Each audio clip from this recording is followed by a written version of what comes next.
thewellnesscouch.com, streaming wellness into your lives. This is Up for a Chat with Cindy O'Meara, Karen Smith, and Kim Morrison.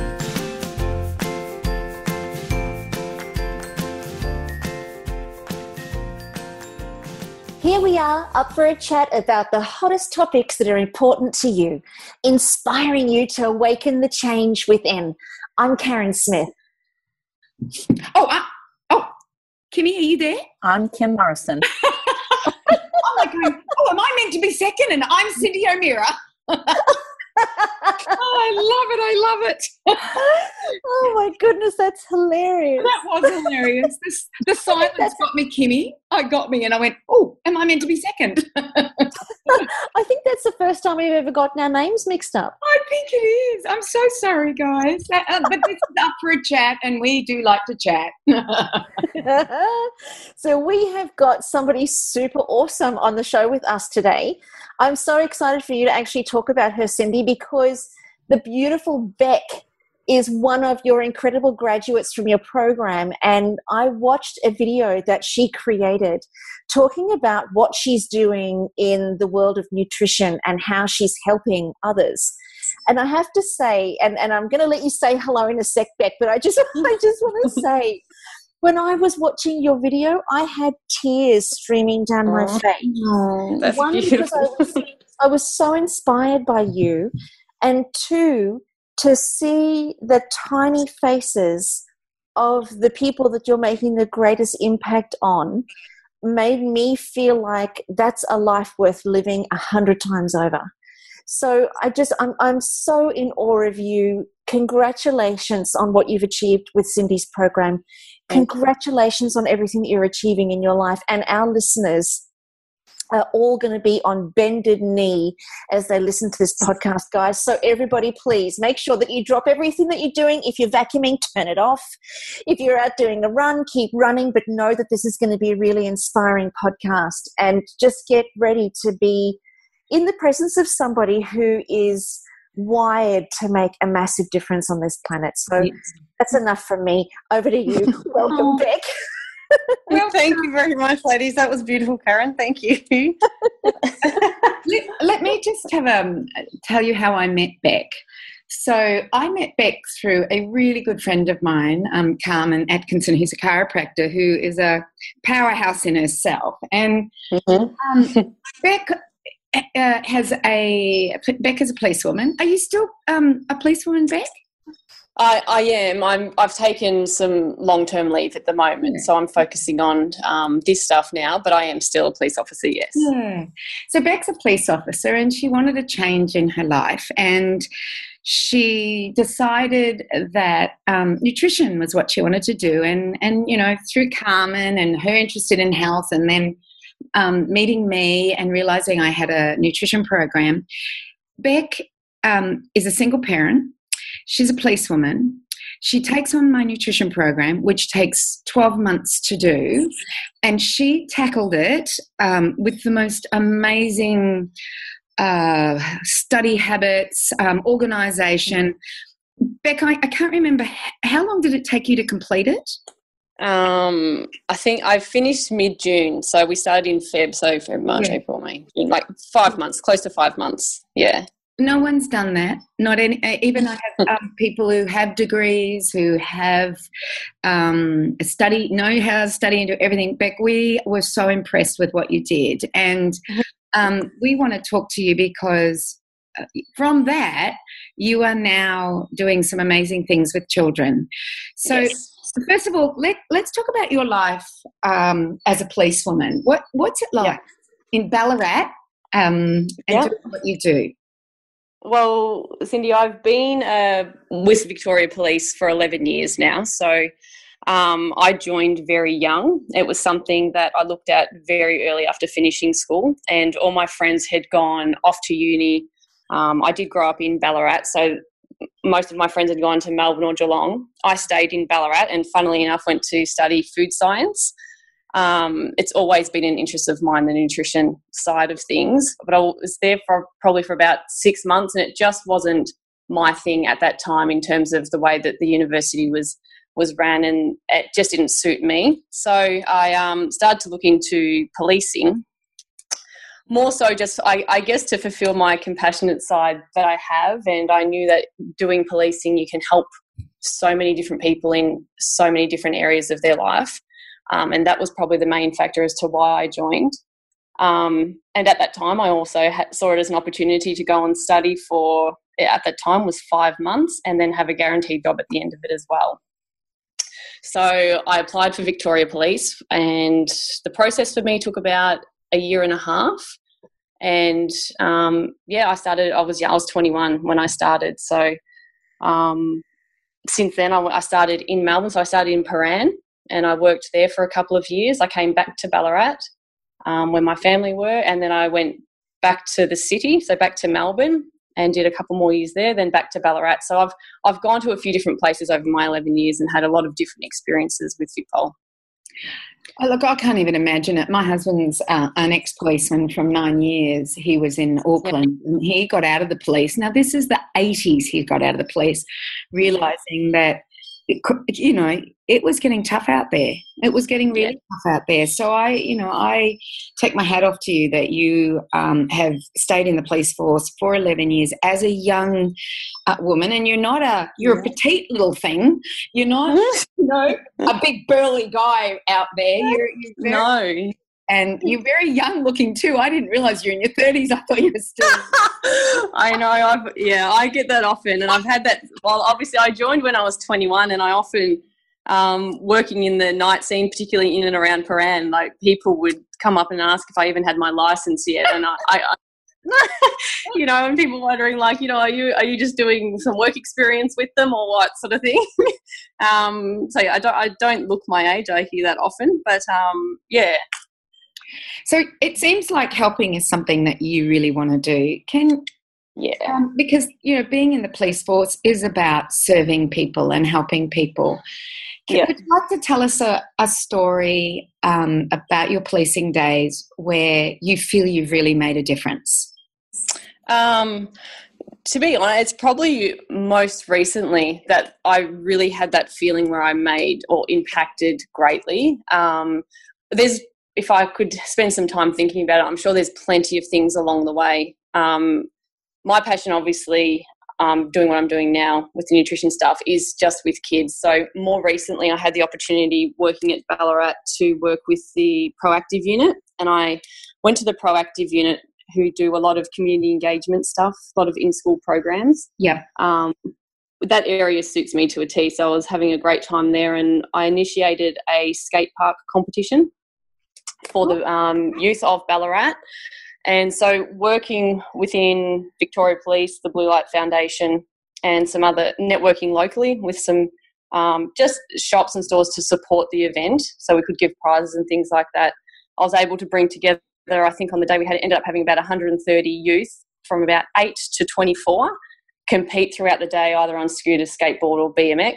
Wow. And that for me, that whole day and the lead up to that, the organising of that, was the most fulfilling. And still to this day, I connected with a few of the kids through Instagram and things like that, and I often get messages still from them asking when the next comp's coming up and things like that. So to know that I've provide them with something other than what we often see youth maybe be steered into, whether it be in crime or just mixing with the wrong people, which obviously in Victoria Police we deal with a lot of youth who have sort of headed down that road. So to know that I've given them an opportunity for a few months, knowing that event was coming up, to spend time doing what they love and what they're good at and passionate about, and they really are so passionate and so knowledgeable about even just the mechanics and the physics of how scooters and skateboards work. So that for me was interesting to see their knowledge and to be able to give life to that.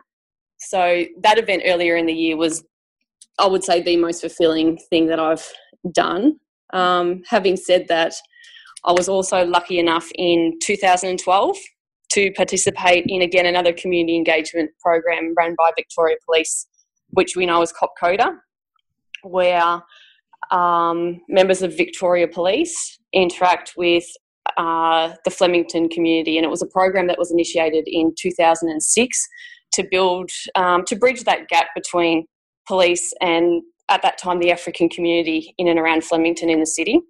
And since 2006, it's been an annual event where we did about 5 or 6 months of training, I think, so hiking with backpacks with the kids to build that rapport with the kids locally. Yeah. And then went and did the Kokoda track together. So over, we did the track over, I think, 7 or 8 days, and just building that rapport and bridging that gap within the community is something that, that Kokoda experience, I don't think I realised the enormity of that until probably a couple of years later. It's definitely an experience that sticks with me often and something that I draw back on really often in my times now. So I've had some amazing experiences with Victoria Police. I'm very lucky and grateful that I've had those opportunities. Oh my God, it makes me want to join the police force. I didn't really, I don't, I don't think of it like that. I don't think of it like that at all. No, and that's the thing. I think within Victoria Police, and from what I remember, there's about 400 or 500 individual jobs within the organisation. So whilst we think of police members as our frontline members who we see in and around the van attending, first responders to jobs, and there's a large percentage that do that, and that's what we know because that's where you start. But from there, you have the opportunity after 2 or 4 years to then branch out and really find your niche. And as I said, I've been so fortunate to have those opportunities and to sort of put my hand up for those experiences and be selected to do that, and just find that that's what really suits me. And so that I think that's probably definitely helped in my staying within Victoria Police for 11 years. If you can find something that suits you and that really fills your heart, then you're going to stay with something for longer. And I think that those experiences definitely allowed me to stay on and connect with people and make some incredible friendships. And Victoria Police will always be an amazing family to me. I've got lifelong friends, and who I can call family for sure. It is so cool, and it's wonderful to hear such some really positive things about what you were doing in the police force. Was it the police force and everything that you learned in the police force that enabled you to get through a course that would normally take most people anywhere between 12 months to 2 years? I want to know how you did it. Like a lot of people make an excuse. I have children. I'm a single mum or parent. I work full time. I do shift work. I don't. I need an extension on the 2 years that you've given me. I want to know how you did this. Can you how you did it? Yeah. I went into it. So the minute I decided I was doing the course, which was October last year, I was 100%. I didn't know how I was going to finance it at the time, but I was like 100% I'm doing that course. So at that point, I think I was at a transition phase in my life thinking about, okay, what else do I have to offer VicPol? What else do they have to offer me now? And what is it that I really want? And what I really want is to work within the nutrition field and continue working with kids. Yeah. So I had a couple of months to actually work out in my head how I was going to tackle it. I had always planned to do it in less than the 12 months. I didn't think it would take me, I thought it would take me longer than the 5 that it did. But what I did, I sort of sat down, and I'm fortunate enough to have it's a fortnightly cycle in my life. As I say, I'm a single mum, so I do have the 2 kids. I guess it's a lucky thing for me that every second week the kids go with my ex for 2 days. So already I was like, well, there's 2 full days. And when I say full days, it was 8 a.m. till 10 p.m. On the days I didn't have the kids, to focus on each module. Once I'd finished one module, and it normally would be at the end of that fortnightly cycle, I would then print out the next module. And over that following fortnight, when I had the spare time, I was reading the material. So when I got to the assessments at the end of that fortnight, I could sit down over those 2 days, knowing what I had read throughout that fortnight, the videos that I'd watched online that had to do with that module, so that I could sit down and do the assessments at the end of each fortnight. And again, it was just reading when I could, but it was dedicated those 2 days. And towards the end of May, I don't want to sound like it was easy. It was definitely a challenge for me. I was tiring myself because I was also working. So towards the end of May, that's when I applied for my long service leave, because I just wanted my focus to be the study for that last month, and which enabled me, the kids go to daycare for 2 of the days of the week. So that enabled me to then spend those 2 days every Monday, Tuesday, rather than going to work, that I'd spend that time also studying for that final month. And that's how I finished that off a little sooner than what I'd planned. That's commitment. You know, that's what you did, is that you organised your life and you committed to it, and, you know, and that is absolutely brilliant. So now we're in September, late September, and you're already using the information that you learned. Can you explain to us, how did you do what you did?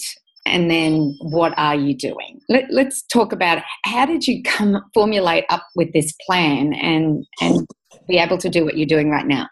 Oh, it's hard to actually sit down and say, like, I definitely visualize what I want. I write down what I want.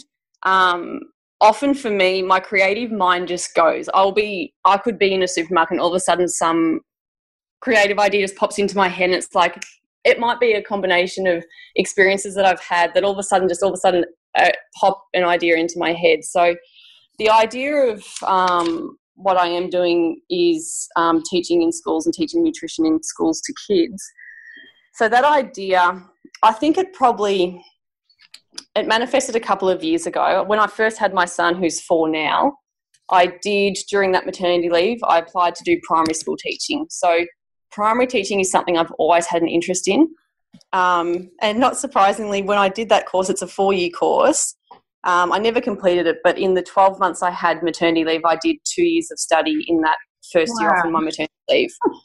So I had that, my exposure to the primary schools and their learning methods, their teaching methods, a little bit about the Australian curriculum. I'm from Victoria, so the Victoria curriculum as well, and how they implement that to create lesson plans to then teach the kids is now becoming really valuable information for me. And I didn't finish the primary teaching course, and I don't know if I ever will.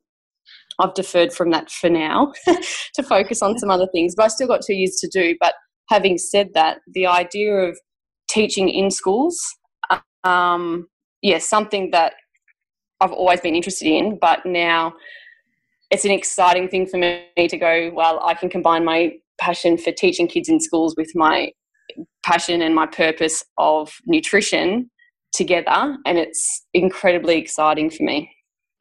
Oh, that is absolutely brilliant. So you're teaching primary school students nutrition, and you've created lesson plans for them. How did you get the schools to allow you in? Because, you know, that's another thing that stops people. Yep. So when I was talking about my study habits throughout your course, Cindy, what I also did, and it was in my video that Karen mentioned earlier, was I adopted the notion really early on to teach what I need to learn. So often I'm a very practical learner, and I need to experience things to see how they work, and even just to process through my own head to know how I'm understanding information and new knowledge. So what I did was very early on in the course, I approached a local homeware store and just asked if I could do a demonstration there to help parents teach their kids or teach themselves how to create some nutritious lunchboxes. And then from there, it was a few weeks later, one of the parents from one of the local primary schools contacted me to see if I could do that same or similar presentation at their school for their parents.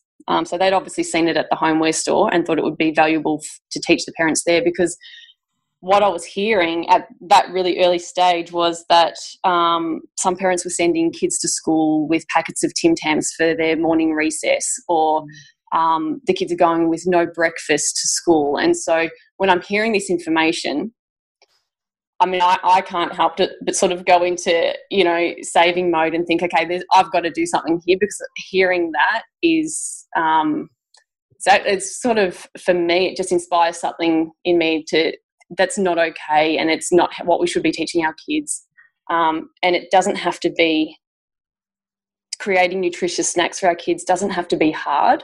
And it's something that I'm still learning too, how to do that and how to implement that in my kids' lunchboxes. And so what I did was I went to this local school, I presented to them, and I came up with my own presentation, which was our kids, their health, and creating nutritious lunchboxes. So throughout the presentation, it covered those things so that they could actually see that not just, guys, you need to create a healthy lunchbox, but the reasons why. And so supporting that with just facts about our kids and where they're at health-wise, and how that looks for them going through adolescence and into adulthood. And as we know, in terms of health, that's really scary to know where our kids are at now. When we talk about kids, probably, like they say 1 in 4, but sadly that number's sort of increasing. 1 in 4 are obese in Australia, or overweight or obese, and that number's increasing slightly. And I think only a couple of years ago it was 27.4% of our kids are considered overweight or obese. So close enough to 1 in 4, but it's increasing, and something needs to be done about it. So my presentation basically was showing those facts, showing that, 1 in 4 of our kids are classified as overweight or obese. And I think sometimes we get a little bit complacent about thinking about being overweight or obese, because we hear it so often and we're surrounded by it so much, that I think we're a little bit sensitized and a bit complacent about what that actually means. And what my message was to the parents was, it's not just about a kids being obese. It affects their social interactions. It increases their risk of cardiovascular diseases, type 2 diabetes, and, as we know, autoimmune diseases, which are skyrocketing at the moment. So it was just trying to get the parents to think about that and the reasons why they should perhaps opt for their own snacks and meals at home that they make, rather than the packaged foods. And Cindy, a lot of it came from your course of the modules. And funnily enough, as I was sort of progressing from that one presentation, a number of schools then got on board as well. And I ended up presenting at 6 different schools locally. So I think over time, I think it was about 70 families that I was able to speak to, 70 or 80 families over that time. But yeah, a lot of it did come from your course and those modules, and I was able to adapt it at each presentation. And I think, as we know, you sort of attract the people that are ready to hear that information. And that's what I found along the way, that as I was learning, the questions were coming in terms of the autoimmune diseases, and I was finding that because of the information I was learning from the course, that I was then able to give them sound and factual answers, and that was directly coming from the content I was learning from the course. So that was the way that I the peak of his drug was teaching what I need to learn. A cocktail of substances. Yeah, it's amazing. I was actually it spotlights home living sales. Can you believe it? I've just gone on to what the major killers in Australia are today. It came out yesterday.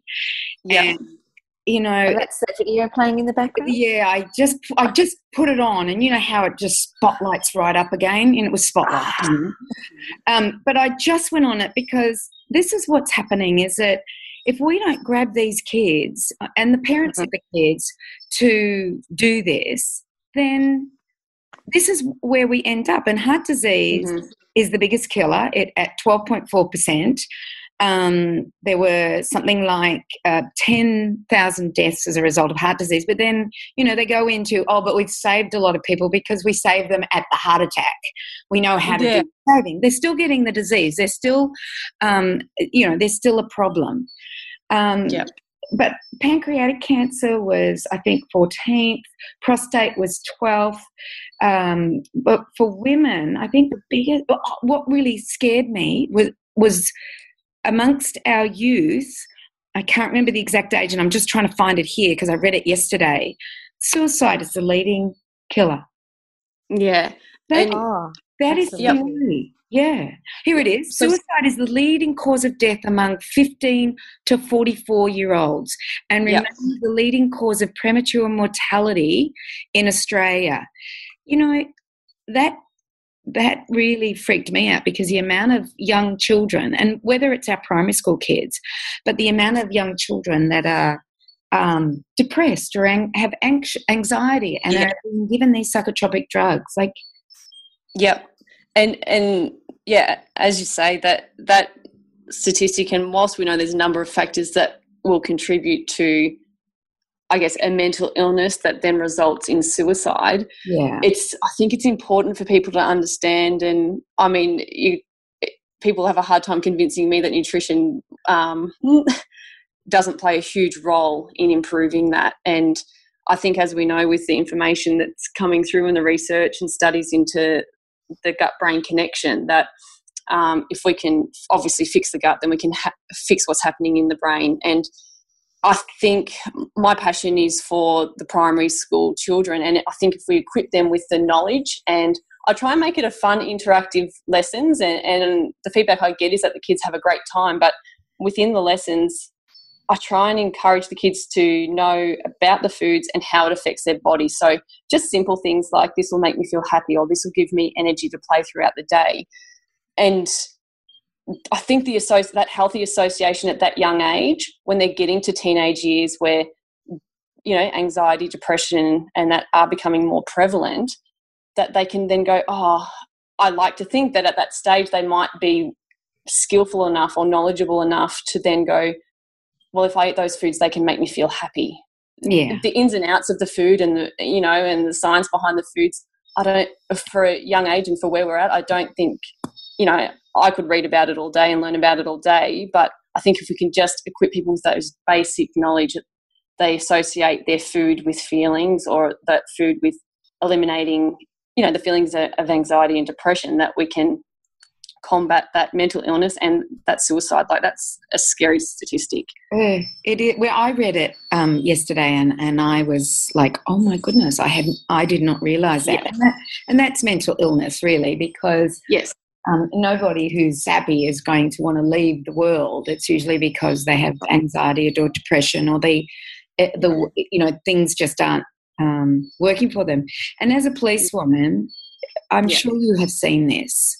Because I know my husband talked about it a lot. Not so much back in the 70s and 80s, but you would be aware of what is happening out there with our youth. Because you're likely the one that is called first in that situation. Yeah. Yeah. So I have dealt with suicides, and it's sort of hard to say. I think when I first joined, I didn't necessarily. I feel like I didn't grow up under a rock, but I was quite naive as a 21-year-old. So all of it was so new and overwhelming. But when I sort of look back and reflect, I think the prevalence of it and the dealing with younger kids has become more and more common over my last 10 or 11 years. And it is these kids that are a little bit lost or feeling anxious, and they can't necessarily fit into a mainstream school, or that they learn differently or they think differently. So they're made to feel different, and that all contributes to, I guess, where they get to in their mid-teens or through their adolescence, early adulthood, to feeling that, as you say, they sort of don't feel like that they have a purpose on earth anymore. And it's sad to think that they don't have another way or another out, or a way of going about it to fix themselves other than prescription medications or things like that perhaps in the longer run don't necessarily do them any favours. One of the things... Oh, sorry, you go, Karen. I've been... No. No, mine was actually just more of a statement that I was just thinking to myself that I guess with you being a police officer too, Beck, it kind of gives a level of credibility to the parents to actually stand up and listen, because you've seen the end result of, and this is just one avenue, of course, but you've seen the end result of children not actually being educated or not actually having access to the right stuff that's going to support them in their growing up, and nutrition obviously is a huge part of that. Yes. So I think that I'm just sitting here thinking, if I was a mum and a police officer who specialised in nutrition and health and well-being of our children came and said, listen, I want to talk to you about your kids, I'd be like, sure thing, come on in. Yeah, that's right. I think I'm very fortunate for having that I guess level of respect, or that position within my community to have people who are wanting and willing to listen. So I'm very fortunate, to be in that position that I am. Yeah, great point, Karen. It is a trusted position for the most part, and you see the result of what happens to these kids if they're not looking after themselves. Yeah. But you know what I find really hard, and you may have both all of you. I know Kim's having a hard time trying to get in on us, but you might. Oh gosh, now I've lost what I was going to say. It was about, it's not sexy prevention. And I've said this before. I go, who would buy a book from somebody who says, I didn't have a disease, I made this lifestyle, and I still have nothing? Nobody cares. But if I had mental illness, I had multiple sclerosis, I had Lou Gehrig's, I had whatever it is, this is what I did, and now I'm better. I kind of find this really tough to get across to parents, to kids. But I like what you're doing, Beck. I like you're saying, hey, if you do this, you'll have more energy to be able to play more sports. And it's almost a way of doing it. Do you want to address that? Everybody, anyone who wants to address that, how do we make it more sexy? How do we make it more sexy? Oh, well, I don't know. I think nutrition to me is sexy anyway, so I don't know how to sell it. I think, Karen, I think earlier you mentioned, in my video, and I'm fortunate enough to see it a little more often, but the tiny faces of the kids lighting up. So about their food, or about the fun that they've had in one of my classes. And I pretty much give them full range to choose what they put in. I'll have signs up about the food that's available and why they might choose it. And often kids will come up to me and, it might be something like if we're using the cacao melts or whatever it might be. And, a girl came up to me, she goes, oh, I've been feeling sad because my dog passed away. I think if I eat these cacao melts, they'll make me feel good. Because one of the things that I'd said was that they'll help you feel good. So that, I think that to me, when children do that, I think as a parent, if your child came home excited about what they'd done at school and wanting to do it at home, I would have a really hard time to tell my kids, no, we can't do that at home. So I guess part of my message, and whilst I network and work with parents as well, to try and get the parents on the same page as the kids at the schools that I'm working at, I think if the kids go home and almost inspire their parents, I know I'm motivated by my kids a lot of the time, and they blow me away with some of the things that they've heard and they learnt, and they come back to tell me that that's inspiring enough for me to keep on going and to keep on doing the best that I can. And I'd like to think that the kids that I work with then take that home to their parents, and it inspires them enough to at least try and make, their own meal or their own snack at home, or give the kids an opportunity at home.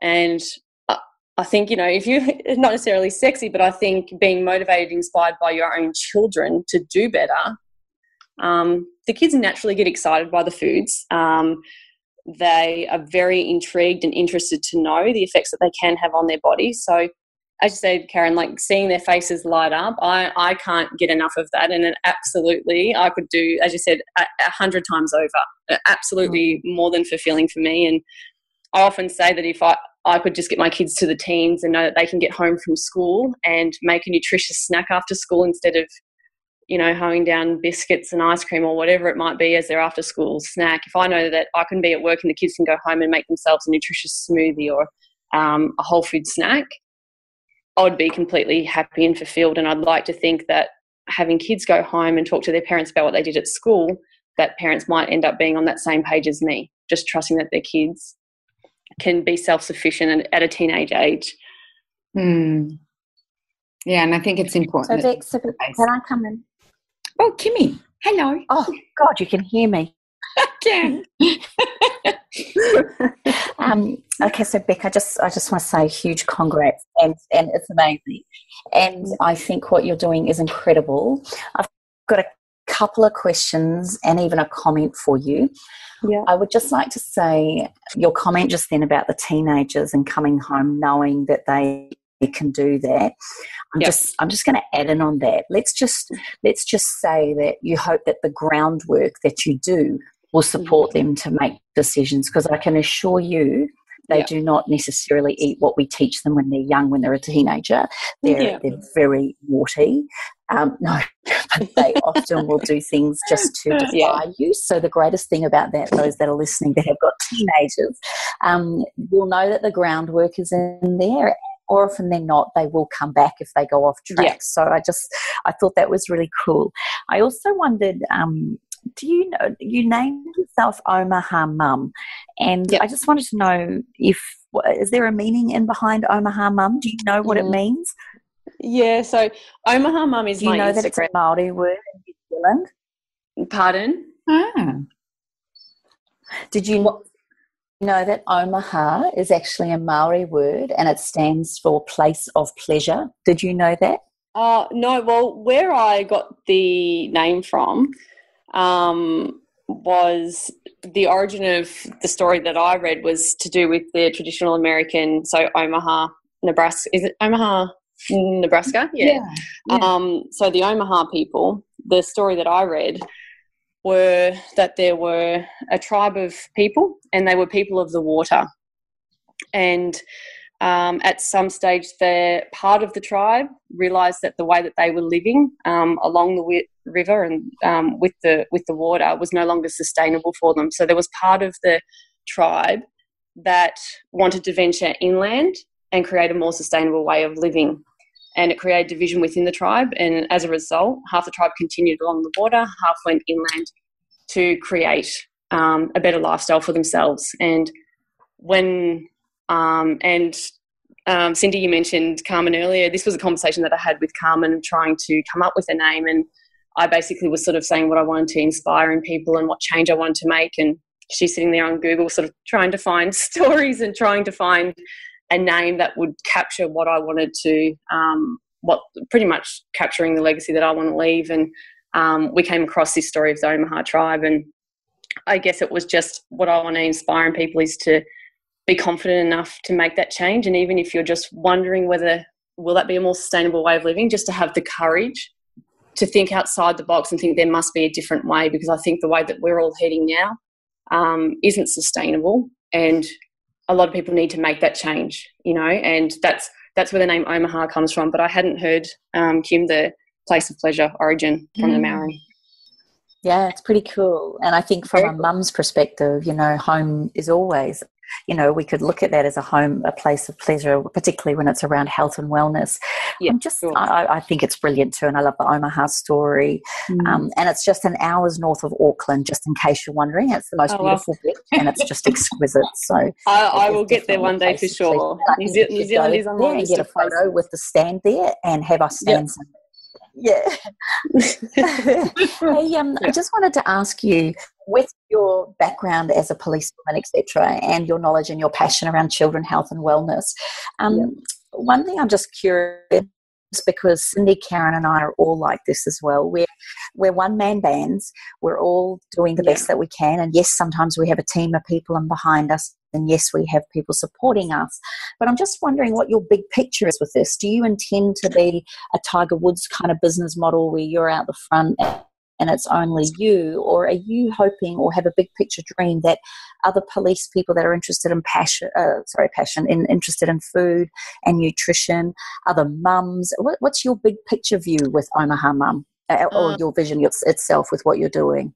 So with Omaha, my vision is to create a recognised in-school nutrition program, because from my teaching rounds and speaking to educators locally, there isn't necessarily a specific nutrition program. So there's parts of the curriculum where teachers need to teach health or teach nutrition, but it's basically up to themselves what they teach and how they teach it. So they don't necessarily come from an educated nutrition background. So they're just teaching basically what they learnt. And I did my teaching rounds, well, my son's 4 now, so it was just after he was born. So let's say 3.5 years ago. And during one of the health classes, they're still teaching the healthy diet pyramid. So that to me just, I respond well to that sort of thing. So when I saw that, I feel like there's a massive gap in our schools to implement something like this. And many schools have like PE in Victoria here. It's Blue Earth. They have the Blue Earth program, which is similar to what, we did a Huff and Puff when we were younger, but Blue Earth is like a physical education program for the kids that schools do. I would love my Omaha Kids in School program to be the nutrition side, similar to what Blue Earth are doing, I guess, where whether it's myself or people that I then employ as Omaha employees, that they go around to the schools and basically teach lessons that I'm teaching now. I want it on a bigger scale. Obviously, I'm working locally at the moment really hard. I would love it to broaden outside of Ballarat, statewide, and of course my bigger vision is like nationwide, just for it to be a well-known and respected nutrition in schools program. No small feat. No. Well, I understand it. It's a big vision and there's a lot of work there. I've got, I guess where I'm at, I think as you ladies would know, you sort of put a lot of work in at the start, and the wheels are turning for me, and I'm very excited to be, a few months finishing a course that's given me such a great foundation to be confident enough to step into this realm.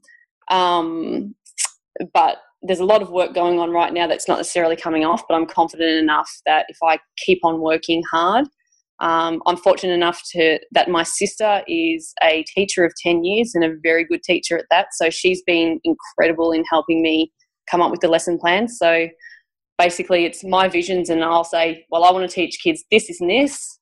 This is how I want to teach it. And she makes it work in terms of how it fits into curriculum and how it works that way. So I've had her support all the way. She just, she brings my vision to life in that regard.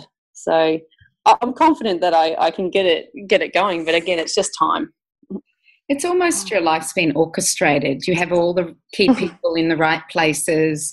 You've done the right things. If I was to look back at it, that's what I see. Is I see a very, even though you wouldn't have picked it, but if you look back, hindsight, everything's just falling into place, and I look forward to seeing you do what you're planning to do. And by the sounds of it, you'll do it. I don't have any hesitation in thinking that you wouldn't, because of what you've already achieved and what you've already done. Yeah.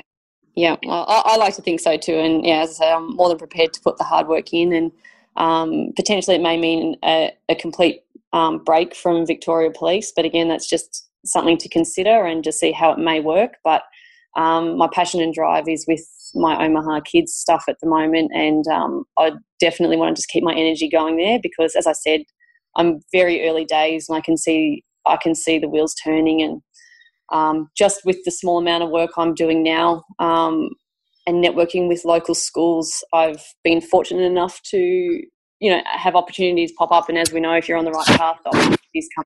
So that's what I find is happening with me, and even just within this next month, I've been asked to present at the Ballarat Diocese administration conference for Catholic Schools of Victoria. So it's a conference that they have every 2 years, and over 100 people attend. So they've asked me to come and speak about workplace wellness and how them as administrators of Catholic schools can, I guess, inspire or lead by example for the kids in terms of their nutrition and how they can get their nutrition right to set the example for the kids. So to know that message is getting across, and that they would think of me to present to something like that, like I feel like I'm definitely doing the right things to, fall on the right ears at the moment. So it's just building on that. Yay. Well, okay. Now, and I do think you look very sexy. I don't do well with that. I do think you're very sexy when you look on your Instagram page. Oh, she's hot. Thank you. Oh, thank you. I think you brought back into nutrition, and I think you've got it right there. Yeah, definitely. Yeah. In all seriousness, I think it makes a massive difference to have somebody who's well presented, who can articulate their ideas well, who can relate to the kids because you've got your own. You've got this deep burning desire to make a difference. You know what you're talking about. You come with credibility. I think you're the whole package. And I think if we've got any of our listeners who, have any kind of involvement with the schools, and I dare say, don't be limited just to Victoria. If any of our listeners are around Australia and are interested in supporting Beck or getting Beck to their schools or to their community groups, I think let's just try and facilitate let's start national. Let's just try and facilitate a national awareness around this. I can see a national lunchbox day being created where you have specific lunchboxes made, and it's a whole process for kids that once a quarter is lunchbox day, and that's the day that kids get to do their own lunchbox or something. You'll come up with a campaign, but I can see that if we can create national awareness around this that currently doesn't exist, and it's happening so locally with lots of different people, but I think, Beck, you have the ability to leverage this on a much larger scale because you also have the desire to do that. Yes. Absolutely. And you also have the capacity and the capability to do that, which is why you're on a show like this with 2.5 million listeners, no pressure. I haven't been thinking about that at all over the past week. Just to scare the crap out of them. That's lovely. And I mean, my visions are definitely that big, but I'm also, I just want to, I guess, keep it real and know where I'm at now, and just be I think I just want to enjoy where I'm at now, but I definitely have that vision and drive to have, as you say, national, and absolutely I'm not scared to travel, so absolutely anyone interstate. I do love a trip to the sunny coast, so any sunny coast listeners, any educators up that way, I'm up there often enough anyway, so absolutely I would love to network and communicate, so definitely touch base with me, whether through Instagram, my Omaha Mum page, or through Facebook, which is Omahanutrition, or check out my website and contact me through there. I'd absolutely love to hear from people. So let's make sure everybody knows how to get to you. What is your website? Omahanutrition.com.au is your website, and it is a stunning website. Your Instagram... Can I just cut in there just to give credit to my brother, who is a incredible graphic designer who designed my logo, and the webpage is still under construction, but he's done an incredible job designing and making that for me. So just shout out to him. Well, it's very professional. I love your logo. I looked at it and I went, since I can't believe how much you have got done. You're a woman on a mission, and it's. And I look at I look at your Instagram page, and you've got 12,500 followers on there at Omaha Mum. Yeah. I haven't seen your Facebook page, but what was your Facebook? Omaha Mum again? No, that's Omaha Nutrition. Nutrition. Okay. Just so everybody knows how to find you. I think it's really, really important. So, you are a woman on a mission. So before we end this beautiful podcast, I want to ask Kim or Karen if you have any more questions. And if they don't have any questions, then my question to you, Beck, is do you have any words of wisdom? I do. Oh, you do, Kim. Go on. You do it first, and then we'll ask Beck. Well, you obviously play a little bit of Australian rules. Is that right? So I missed the start of that. I play some Australian rules footy. Is that... You play Aussie Fools footy? Aussie Fools, that's hilarious. Yeah. Aussie, I do. The rules. Yes. So this is being recorded before the grand final. So I just want to Well, I go for Richmond as well, so this is a very weekend? big weekend for me. Oh, it's such a shame we can hardly go the Tigers just for you. Yay, thank you. It would, yeah. It's still surreal at the moment, but I'll embrace it on the day, no doubt. Good luck, darling. Thank you for coming on the show. Thank you so much for having me. Karen, do you have anything you want to ask? No, I'm pretty good. I've really loved listening to this podcast because there's nothing I find more, like I say, inspiring than somebody, and I guess because it kind of mirrors my ride as well, in that, you go through your traditional job where you're working for somebody or another organization and you think that that's what you always wanted to do. But then something else comes your way and you leap at it with, all that you've got. And, it's kind of like that whole question of, was I doing the right thing all along, or now I'm finally finding my purpose and all of that sort of stuff. But in actual point of fact, everything has been purposeful in your life, Beck. The work that you've done in the police force has set you up for this. Because this gives you the leverage that you've always needed. And, so everything serves its purpose. So just be sure to be drawing on everything and utilizing and using and capitalizing on everything to get this message out, because we don't have to look too far outside of our front doors to see how much people are suffering. And if we can create a level of change with our children, this world is going to get to be a better place. And I take my hat off to you. I think you're a bloody rock star. And Thank you. I'm so excited for everything that you're going to be producing and creating. And I just hope that this podcast really catapults you to the place where you're supposed to be. So, just clear that beautiful mind, get out of your own way, and just really let this wave take you as big as it can possibly take. You, my friend, thank you, are the person who is going to do this job. So congratulations and good on you. I'm thrilled. Thank you so much. That means a lot. Thank you. Oh, it's a pleasure. It's a pleasure. So Cindy, go. Your question. Go. Want to hear one? Mine was just any more words of wisdom from Beck for other women that have an idea. I realise that when you have an idea, you just run with it. But what are your words of wisdom to women who have an idea and just seem to have a block? What would you give them? I think it probably bounces a little bit off what Karen's just said. It's just to clear your own mind and just, I guess, trust your journey. And that's what, as scary as it is for me right now, and I guess this entire year, at the end of last year, I made a decision just to, exactly what Karen said, catapult myself into something that I know is right for me. And I guess it's just to other women, other mums, whatever field it may be that you're in, or field that you feel you need to be in, just trust your journey and clear your mind and just let yourself feel it, embrace it and experience it. It is scary and it's overwhelming a lot of the time, but the things that I've done this year, I wouldn't take that back for anything. So just absolutely just trust your journey and go with it. That's fabulous, isn't it? Don't you just love it? Yeah, I do. I've really enjoyed this. Yeah. Thank you, ladies.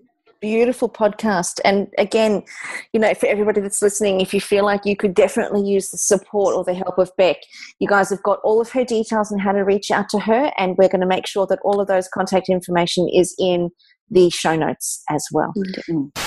So great podcast, Beck. Thank you so much, ladies. You're amazing. No, right back at you. Yep. All right, for everybody who's been listening to today's podcast, we certainly hope that you've loved it as much as we have. This has been such a treat and an honour to bring somebody so special onto the show. If you've got any questions for Beck, or if you want to make any comments about today's show, just whip on over to our Facebook page at allthews.facebook.com/up for a chat. And you can also pop your comments and questions at allthews.thewellnesscouch.com/up for a chat. Now, make sure that you guys join us here next week at exactly the same time. Also, when you head over to iTunes or Google Play, make sure that you give us a 5-star rating. And don't forget to tell all of your friends about the awesome shiz bang that happens down here at Up for a Chat. We can't wait to speak to you guys again next week on a really fabulous and enticing topic. So make sure that you tune back in again. And we're going to share the ride with you. So make sure that you're here with us and don't miss a beat. So join us here on Up for a Chat next week, where you get to become part of the ripple effect that's changing the world. We're going to see you on the ride. Bye, everybody. This has been a production of TheWellnessCouch.com. Check us out on Facebook and join in the conversation on Facebook.com/The Wellness Couch. Subscribe to each show on iTunes and check us out on Twitter. The Wellness Couch, streaming wellness into your lives.